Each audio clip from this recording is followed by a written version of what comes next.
It seemed like an ordinary wedding photograph, but pay attention to what the bride is holding in her flowers. Professor David Chen had dedicated 15 years to studying early 20th century photography at the Boston Museum of Fine Arts, cataloging thousands of images that documented American life during a transformative era. But on a humid September morning, he encountered something that would haunt him for months to come. The photograph had arrived as part of the Sullivan family collection from South Boston, a leather album containing 43 images spanning 1905 to 1925. Wedding portraits, family gatherings, children on front porches. Standard documentation of Irish immigrant life in early century Boston. Except for one photograph that didn't fit the pattern. The image showed a wedding party posed on the front steps of a modest wooden house. The bride stood in the center, wearing a simple white dress with lace sleeves, her veil pinned back to show a young face, perhaps 22 or 23 years old. She held a bouquet of white flowers against her waist. The groom stood beside her in a dark suit, his hand hovering near but not quite touching her shoulder. Behind them, 6 people, bridesmaids, groomsmen, family members, arranged on the porch steps in typical wedding party formation. Everyone in the photograph smiled except the bride. Her expression was neutral, almost blank, staring directly at the camera with eyes that seemed to look through rather than at the lens. David had seen thousands of wedding photographs from this era. Brides sometimes looked serious, long exposures required stillness, and Victorian propriety discouraged excessive displays of emotion. But this was different. There was something in her posture, the way she held her body slightly away from the groom, the tension visible in her shoulders. And then there was the bouquet. David lifted his magnifying glass, examining the flowers more carefully. White roses, baby's breath, ribbon tied around the stems. Standard bridal bouquet for 1912. But nestled among the white flowers, nearly invisible against the light blooms, was something else. A small object, woven into the bouquet. Dark against the white petals. David adjusted his lamp, angling the light to see better. It was a piece of black fabric. No, not just fabric. A black ribbon, deliberately placed among the white flowers, tied in a specific pattern that formed a small bow near the top of the bouquet. In Victorian and Edwardian flower language, colors carried meaning. White symbolized purity, innocence, new beginnings. Black symbolized mourning, death, endings. A black ribbon hidden in a wedding bouquet. David photographed the image with his high-resolution camera. On his computer screen, magnified until the bouquet filled the monitor, the details became unmistakable. The black ribbon was deliberately woven through the white flowers, positioned to be visible to the camera but small enough that a casual viewer might miss it entirely. He zoomed in further. Behind the black ribbon, partially obscured by the roses, was something else. A small piece of paper, folded and tucked into the flowers. The edge was just barely visible, but David could make out what looked like handwriting on it. Written in the bottom corner of the photograph, in faded pencil, was a date, June 15, 1912, and 2 names, Catherine Sullivan and Thomas Murphy. David couldn't focus on the rest of his cataloging work. He kept returning to that image, the bride's expressionless face, the black ribbon hidden in white flowers, that glimpse of folded paper. What message had Catherine Sullivan hidden in her wedding bouquet? That evening, David called his colleague Dr. Margaret O'Brien, who specialized in Irish American history and women's studies at Boston College. When he described the photograph and the hidden ribbon, her response was immediate. "I need to see this. Tomorrow morning." Margaret arrived at 9 a.m. with an armful of research materials. David had the photograph projected on his office wall. Catherine Sullivan stared down at them, her bouquet held at waist level, the black ribbon visible once you knew to look for it. "Tell me what you know about arranged marriages in Irish immigrant communities," David said. Margaret set down her files and approached the projection. Extremely common in the early 1900s. Families arranged matches based on economic necessity, property consolidation, social connections. Young women, especially daughters of immigrants trying to establish themselves, had very little say in who they married. She pulled out newspaper clippings from 1910 to 1915 Boston, articles about the Irish community in South Boston. Women were expected to be obedient, to accept their family's choice of husband. If they refused, they could be disowned, cast out with no means of support. Marriage wasn't about love, it was about survival, about family alliances. David showed her the other photographs in the Sullivan collection. Catherine appeared in several earlier images, as a teenager in 1908, with what looked like her parents and siblings in front of the same house where the wedding photo was taken. In a 1910 photograph, she stood in a garden with another young woman, both holding books, clearly friends. But there were no photographs of Catherine with Thomas Murphy before the wedding. No courtship images, no engagement portraits. Just the wedding day, and then photographs afterward showing Catherine and Thomas in front of a different house, presumably their marital home, in images dated 1913, 1914, 1915. In every photograph after the wedding, Catherine's expression remained the same, neutral, distant, her eyes looking somewhere else. She didn't want to marry him, Margaret said quietly. The black ribbon was her protest. Her silent declaration that this marriage was an ending, not a beginning. A funeral, not a celebration. David researched Catherine Sullivan's background.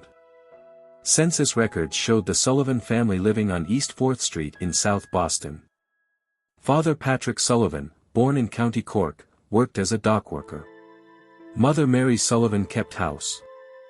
5 children, Catherine being the eldest daughter. In the 1910 census, Catherine was listed as a factory worker, age 20, employed at a textile mill. Unmarried, living at home. By the 1920 census, she was Catherine Murphy, age 30, living on West 6th Street with husband Thomas Murphy, a warehouse foreman, and 3 children. But the census records didn't tell the real story. David needed to find out why Catherine had hidden that black ribbon in her wedding flowers, what was written on that folded paper, what message she had been trying to preserve. Margaret found the answer in the archives of the South Boston Historical Society. Among the Society's collection of personal papers donated by Irish immigrant families was a small leather journal that had belonged to Catherine Sullivan Murphy. The journal covered the years 1910 to 1920, filled with Catherine's neat handwriting documenting her daily life. David and Margaret sat in the archives reading room, turning pages carefully. Most entries were mundane, work schedules, family events, weather observations. But scattered throughout were entries that revealed Catherine's inner life. May 3, 1910, walked home from the mill with Rose today. She makes me laugh even when I'm exhausted. We stopped at the park and sat by the pond for an hour, just talking. I feel more myself with her than anywhere else. August 17, 1910, Rose gave me a book of poems today. She had marked certain pages. When I read them tonight, I understood what she was trying to say. I feel the same. But how can I tell her? How can either of us speak what we feel when the world allows no words for it? January 22, 1911, Father told me tonight that Thomas Murphy has asked to court me. Father says it's a good match, Thomas has steady work, comes from a respectable family. I tried to say I don't want to marry, but Father won't hear it. Mother says I should be grateful any man wants me at my age. I'm 21. They act as if I'm already an old maid. April 8, 1911, Rose and I walked by the harbor today. She held my hand when no one was looking. She said if things were different, if we lived in a different world, we could have a life together. But this isn't that world. This is South Boston in 1911, and women like us have no choices. She's being sent to work for her aunt in New York next month. I don't know when I'll see her again. June 20, 1911, Rose left today. I didn't go to the train station, couldn't bear it. Father is insisting I accept Thomas's courtship. I have no money, no means to leave, nowhere to go. Rose promised to write. That's all I have now. The entries over the next year documented Catherine's reluctant courtship with Thomas Murphy, her failed attempts to delay the engagement, her family's increasing pressure.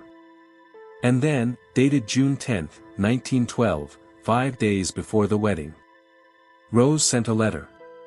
She's working in a garment factory in New York, living in a boarding house with other working girls. She says she's found others like us there, women who understand. She says if I could come to New York, I could work, I could live, I could be free. But the wedding is in 5 days. Father has made all the arrangements. I can't escape now. I'm going to hide Rose's letter in my wedding bouquet. I'm going to tie a black ribbon in the flowers as a symbol of mourning for the life I'm losing, for the person I really am, for the love I can never have. When they take my photograph, standing on those porch steps pretending to be a happy bride, that ribbon will be there. Proof that I didn't accept this willingly. Proof that I knew what I was losing. David's hands shook as he read the entry. Margaret had tears in her eyes. Rose's letter, David said. She hid it in the bouquet. That's what we can see in the photograph, the edge of folded paper tucked among the flowers. They continued reading. Catherine's entries after the marriage were sparse, factual. She documented her children's births in 1913, 1915, and 1917.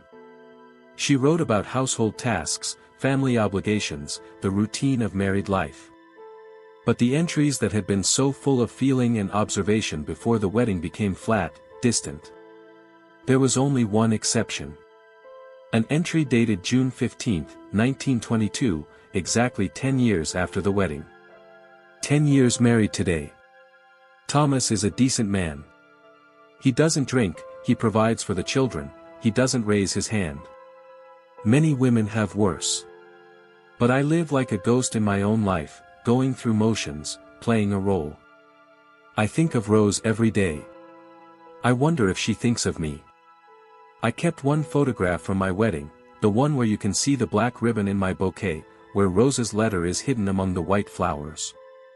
I look at it sometimes and remember who I really was, who I might have been, in a different world. David contacted the Sullivan family descendants. The journal had been donated to the Historical Society in 1985 by Catherine's granddaughter, who had found it among her grandmother's belongings after Catherine's death in 1965 at age 75. The granddaughter, now 78-year-old Patricia Sullivan Klein, agreed to meet David and Margaret at the museum. She brought a small wooden box that had also belonged to her grandmother. I never read the journal, Patricia explained. It felt too private. But I kept this box. Grandmother asked me to keep it, years ago when I was young. She said someday someone might want to know her real story. Inside the box was the original wedding bouquet, carefully preserved and dried. The white roses had faded to pale yellow, the baby's breath had turned brittle. But woven through the dried flowers, still visible after 110 years, was the black ribbon. And tucked beneath the flowers, folded small and protected by tissue paper, was a letter. The envelope was addressed to Catherine Sullivan, care of Sullivan Family, East 4th Street, South Boston, Massachusetts. The return address showed R. McCarthy, West 23rd Street, New York, New York. Margaret carefully unfolded the letter with gloved hands. The paper was fragile, but the ink was still legible. The letter was dated June 5, 1912. My dearest Catherine. I know by the time you receive this, you will be days away from a wedding you don't want. I'm writing to tell you that there are other possibilities, even now. New York has opportunities for working women. I found employment at a shirtwaist factory. The pay is modest but enough to live on. I share a room with another girl, and we manage fine. More importantly, I've found others like us. Women who understand what we feel, who live their lives outside the narrow expectations of marriage and children. There are places we can gather, people we can trust. It's not easy, but it's honest. It's real. If you change your mind, if you find a way to come here, I'll be waiting. I'll always be waiting for you. Even if you can't come, even if you marry Thomas Murphy and live the life your family expects, know that I loved you.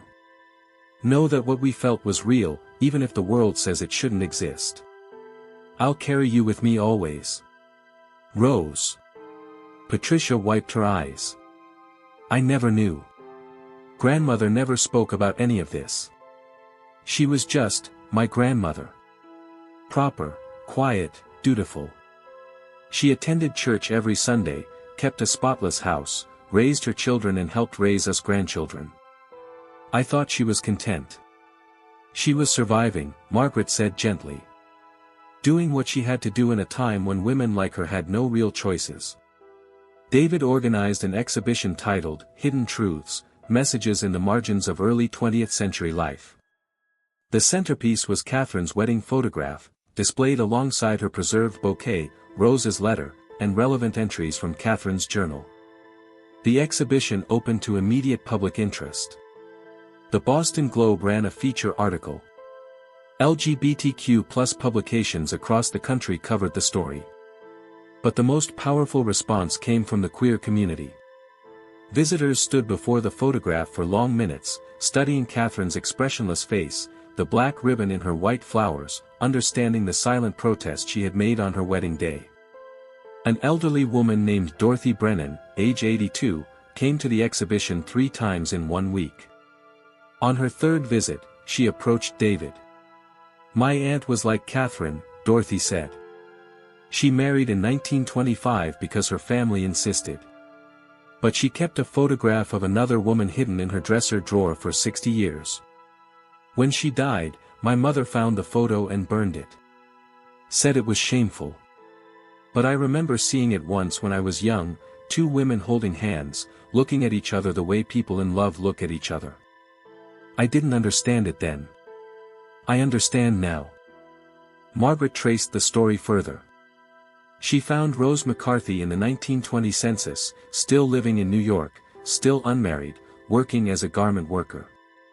By the 1930 census, Rose was living with another woman, both listed as seamstresses. Rose died in 1945 at age 55. There was no evidence that Catherine and Rose ever saw each other again after Rose left Boston in 1911. But Margaret found one more piece of Catherine's story in an unexpected place. In 1952, Catherine had written a letter to the editor of the Boston Globe in response to an article about women's choices and marriage. The letter, published in the newspaper's archives, was brief but telling. I read with interest your article about modern young women demanding the right to choose their own paths. In my generation, women had no such choices. We married whom our families selected. We accepted lives that were chosen for us. The young women of today don't realize how fortunate they are to have options we never dreamed possible. I hope they use their freedom wisely, that they never let anyone force them into lives that aren't truly their own. It was signed simply, Mrs. Catherine Murphy, South Boston. David included the letter in the exhibition. Next to it, he placed Catherine's journal entry about hiding the black ribbon in her bouquet.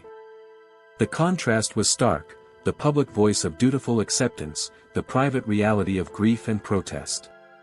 The exhibition traveled to other cities, New York, San Francisco, Chicago. At each location, descendants came forward with similar stories. Great-aunts who had married reluctantly. Grandmothers who had kept photographs of special friends hidden away. Women who had lived their entire lives playing roles that didn't fit, surviving in a world that offered them no alternatives. But they also heard from people who had found the courage to live differently.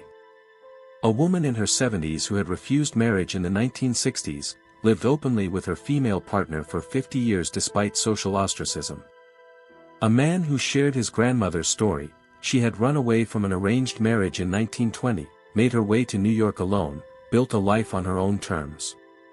Catherine's generation didn't have those options, Margaret explained in an interview for National Public Radio. But by documenting her protest, by hiding that black ribbon where the camera would capture it, by preserving Rose's letter for 110 years, Catherine created evidence that her true self existed. She couldn't live authentically, but she could leave proof that she had wanted to. The preserved wedding bouquet became the exhibition's most powerful artifact. Visitors would stand before the glass case, looking at the dried flowers, the black ribbon still visible after more than a century, and understand, sometimes the smallest acts of resistance are the ones that endure. Patricia Sullivan Klein donated both the bouquet and her grandmother's journal to the museum's permanent collection. Grandmother wanted her real story known, Patricia said. It took 110 years, but now it can be told. In Catherine's journal, there was one final entry, written in 1964, the year before her death. I'm 74 years old now.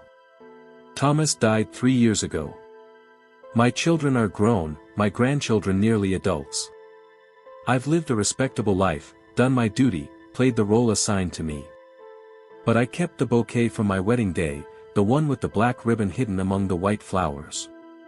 I kept Rose's letter, the one that offered me a different life. I kept these things because they're proof that once, for a brief time, I was fully myself.